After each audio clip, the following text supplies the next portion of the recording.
Hey guys, and welcome back to my channel. So today I'm going to be talking to you guys all about my Botox experience.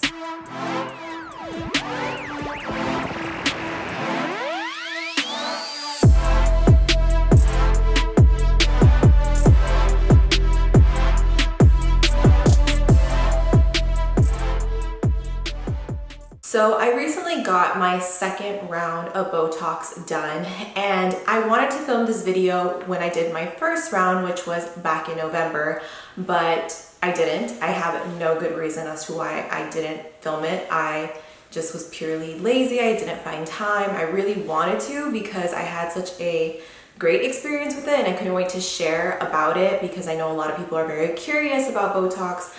And maybe a lot of you don't know what it entails when you get Botox, but I was never able to sit down and film a video. So even though I was disappointed that I wasn't able to film then, I'm actually really glad that I was able to go through a second round of Botox and now film it because there were some things that we did differently the second time around because of things I noticed the first time. Before we get into anything, I know I'm gonna get asked the number one question, which is, how much is it? So before we get into anything else, let me just disclose right now that every place, every doctor is different. I would highly recommend to do your research. Typically, the cost of Botox is gonna range from about $20 in that range per unit. Now, of course, it's also going to depend on the experience of your doctor, and maybe they have promotions going on to promote Botox and everything. So you may find the cost of Botox more expensive at some places and cheaper at most places. It can vary in price. But what I do recommend is if you're looking around and shopping around to get Botox done somewhere and you see the lowest price possible, and I'm talking about like dirt cheap, I would maybe reconsider going somewhere else. You get what you pay for. I strongly believe in that saying and in that advice. So be very cautious and wary and do your research, look at their work, look at their photos, ask the doctor questions. How long have they been doing this? What is their experience?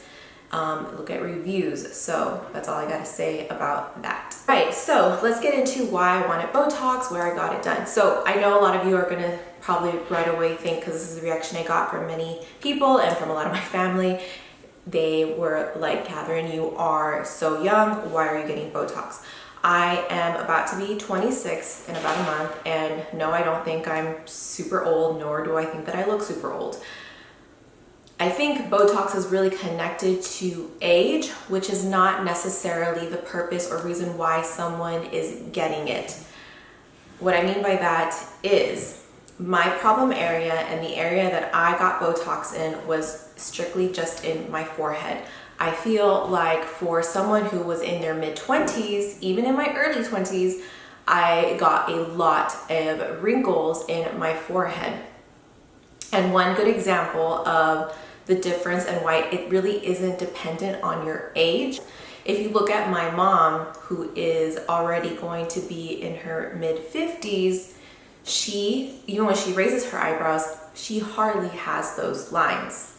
Now, go back to me, I hardly get what's called the 11, which is the two lines right in between the eyebrows, and my mom does have those. So it really isn't about your age. It's kind of just dependent on your face and the facial expressions that you make and what muscles are stronger in your face and things like that. My best friend, it's hereditary. She's exactly my age and she really doesn't have the lines across either, but she does have the line right in between her eyebrows, and she gets that from her mother's side. So I think we need to separate that, oh, you're so young, you shouldn't be getting Botox, because it's really not what it's about. It's really just about your facial structure, how your muscles move, what facial expressions you make the most, and that's all very different depending on each individual. So speaking with the doctor, what they advise me and how they recommend patients to get Botox, they do say that typically they start in the mid-20s to early 30 range is when they see people starting to come in to get Botox. And it's okay, because as you get Botox, that means that the muscle itself isn't going to be moving and that you aren't going to be making those facial expressions. So as time goes on, when you are now in your 50s or so, your wrinkles are going to be very minimal because you took preventative measures.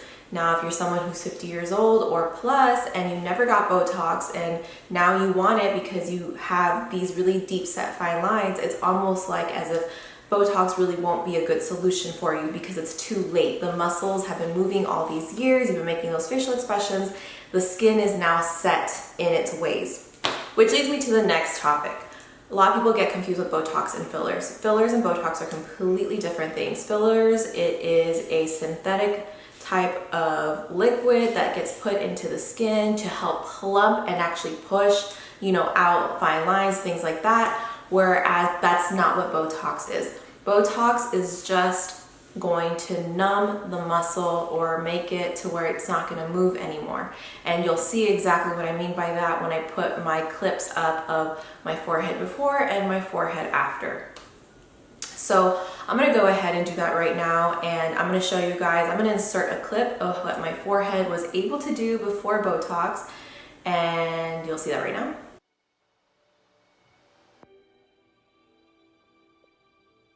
Okay, and now let me show you what my forehead looks like with Botox. Let me zoom in a little bit. Okay, so this is me fully trying to raise my eyebrows.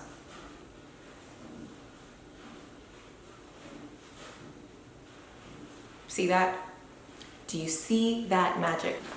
And so for me, my biggest problem with my lines wasn't even so much like, oh, my lines make me look old. It wasn't that at all, but my makeup would settle so much into those lines. And I think for those of us who have other problem areas, I know I have a lot of clients that have the lines here on the side, I have dimples, makeup settles in there too, and for some it's just more than others. For me, my forehead was just so annoying to me. I hated it because it would just make my makeup look not that great after a couple hours because my oils would mix in and everything.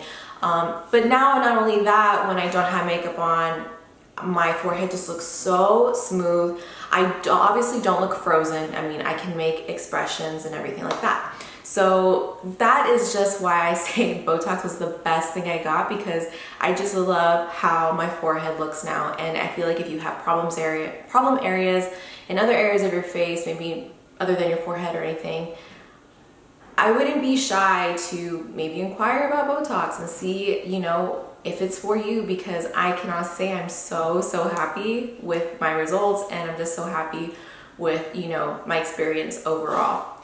So what we did different though the first time, so that was back in November, December, January, February, March, and April. I got it in April. So that was already 5 months. Botox tends to last 3 to 5 months or so. I really did notice that I basically had full movement back in my forehead at the maybe 3.5 to 4 month mark. And it's different for everyone, depending on how your body, gets rid of it and everything like that. So it could be maybe sooner, it could be a little bit later. I think they've even said they had people that 6 months will last. It's just different. So, but for sure it will last at least 3 to 4 months. But what I noticed the first time around, which was probably if I had any type of complaint, it would be that the first time around when I got Botox, I noticed that when it finally settled in and I had my full results, my brow, I felt like fell very heavy. Don't get this confused when you hear people say they have a droopy eye, because if they have a droopy eye, that literally means that their eye is drooped down. That means that they hit a nerve, they mess something up. That's not what I'm talking about. I'm just talking about that my forehead muscle was so numb that my lid, I feel like I lost a lot of lid space because my eyebrows were just so straight and just so positioned in that area, and I could not move them up very much at all. And this was something that I expressed to the doctor the second time around. I told her I loved everything was great, but I had that one issue. And really it wouldn't have been so bad if I wasn't someone that already had very hooded eyes. So I have hooded eyes that tend to make my eyelid a little bit more hooded. And it was even to the point where it was hard for me to put eyeshadow in my crease because I couldn't raise my eyebrow high enough to where I could get my brush in there. I literally had to, you guys already know I apply my makeup looking down into a mirror because that's just the best way to apply it for me. But I like even more so had to be so cautious to just keep looking down, because if not, I was not gonna get anything in my crease. And then on top of that, eyeliner. I hardly wore any eyeliner that time because it just wasn't worth it. You could not see it at all. It was even kind of hard for me to apply. But as you can see today, I am wearing my wing liner because after expressing this to her, they decided to change it up and they put less. So the first time around, I got 40 units. Units are not that big. If you go to a doctor, ask them to show you what 1 unit looks like, you're gonna be shocked. It is the tiniest thing ever. So I got 40 units put in my forehead last time. This time around, I think we did half of that. I wanna say they had put 27, it was 20 to 27, I can't remember now, but it was about half of the amount that they put last time.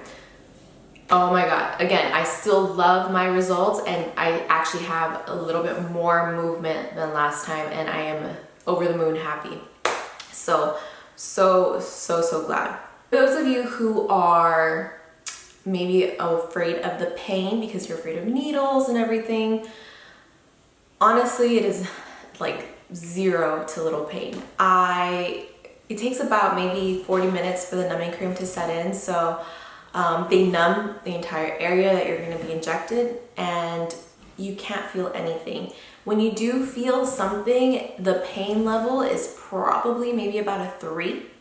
And it's just in that moment. After you are done with your treatment, you go home, everything, there is no after pain. You don't look swollen. If you do experience any type of visible symptoms or reactions, it's just maybe bruising.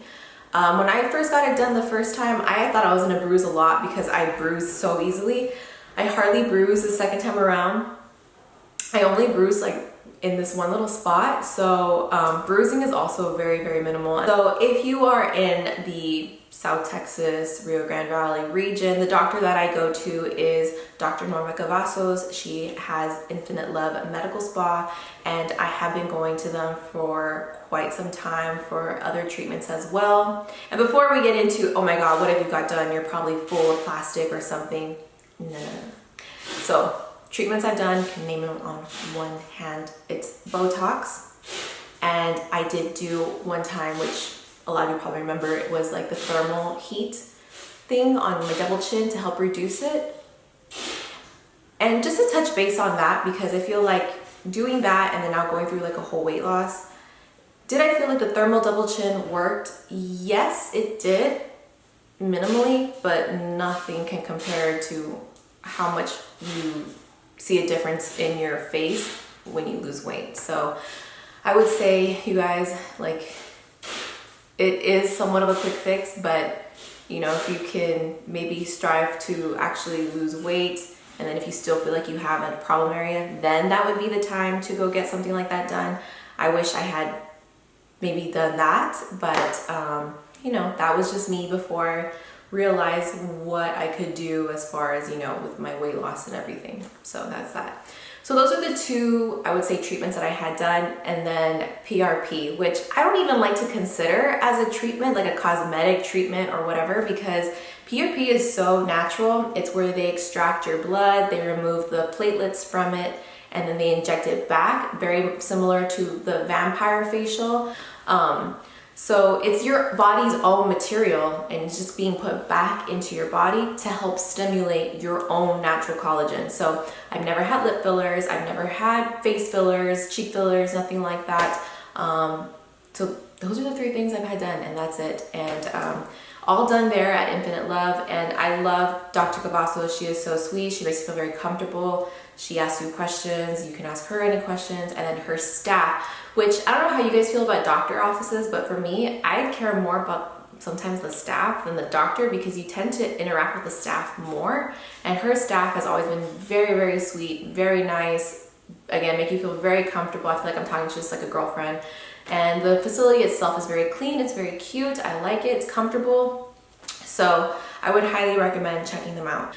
But that was my experience. I'm glad I got to finally put this out there because I know there was a lot of questions that I got about it, and it's so hard to want to say everything to someone because there was so much that I wanted to say about it. And I hope that this video helps some of you and encourages you to maybe look into something, any type of treatments or cosmetic procedure that will just overall make you feel like a queen, like the queen that you are. So if you guys like this video, please give it a thumbs up. Don't forget to subscribe to my channel. If I left out anything, or if you have a question about what I experienced, please leave it down below and I will for sure answer you. You can also follow me on Instagram, Snapchat, and Twitter. All links are down below. And yeah, I'll see you guys in my next video.